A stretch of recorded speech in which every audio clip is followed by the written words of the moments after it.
Hi, my name is Lexi. I'm starting my second year at NIU this fall. I've really been enjoying this class. For sure wanted to say that.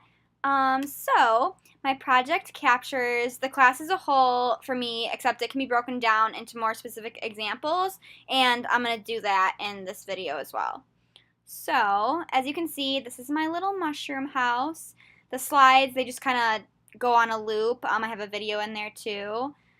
I really need more 3D for my exit portfolio come spring 2019. I'm very much a 2D person, so I decided to make something 3D for this assignment that I can use for my exit portfolio. This project was completed using felt and thread and by hand sewing. Now, I've never sewn before in my life before this project. It's always something that I've wanted to learn how to do, so I finally just decided to act on it. I didn't know that there was so many different types of stitches, but lo and behold, there are. So my boyfriend's mom was kind of my little sewing teacher, and she taught me how to accurately execute a whip stitch, back stitch, straight stitch, and blanket stitch, which are all in my project. This just goes to show the technical nature that is involved when working with any material, really. Anyway, I wanted to bring myself to the beginner stage of what it feels like to work with a brand new medium. I feel as though sometimes we forget about what it's like to be a newbie at something because we get so comfortable and become masters in media that we like to use or that we're familiar with.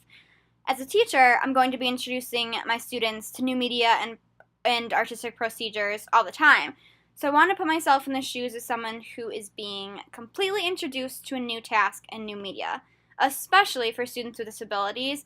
It's so important that the task gets broken down into very specific details, just like the task analyses that we completed in the first week of the course. This has shown me how breaking down a project into steps can be less overwhelming than trying to foresee the end of the project right from the beginning. I thought that having examples of a project in each stage of the project would help students, just like the task analysis required a specific picture for each of the directions. Now, of course, this would be more work making those examples, but worth it in the end if the student helps them understand it more.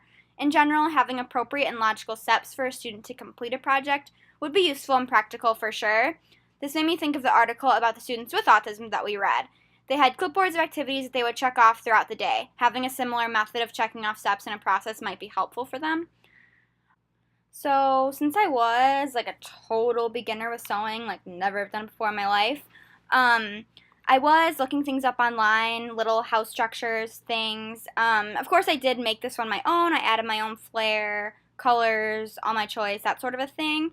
But I just thought I'd say that, and that kind of goes to speak for the power of the spiral curriculum. When you don't know how to do something, you got to start from the bottom and work your way up and not throw all this sort of new information at you at the same time. So I just thought I'd add that.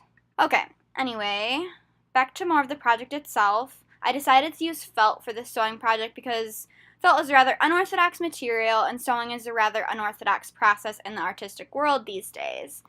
It's important to try out new materials or substitute different, more unorthodox materials to fit the needs of some students who may not be able to work with certain materials. Also, felt is a very tactile material, so I thought this would be good for another choice for students who may have visual impairments, as this is a very tangible material, and that increases one's sense of touch as other senses may be dulled.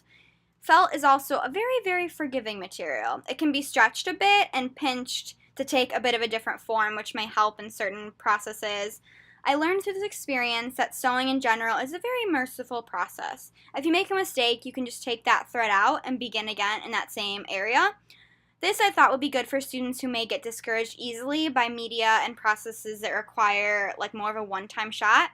Although we can always embrace those happy little accidents, students with emotional disabilities who are going through a lot as it is, this might help with because having a project they can go back to and continually fix might lessen the pressure of the assignment in general. I thoroughly enjoyed working with felt and sewing it together. I definitely intend to work with it in the future, and I also like the idea of felt being like a flat 2D material and surface and using that flat 2D surface to create a 3D structure. My concept actually deepens definitely throughout the process, like it usually does when I'm working with any other material, because as I went, I realized that sewing is like actually really relaxing. I thought that maybe students who have anxiety could benefit from this, the act of sewing, since it's relaxing. Now, of course, it may not be relaxing to everyone like it was for me, but it would be something for students to try because of this for sure.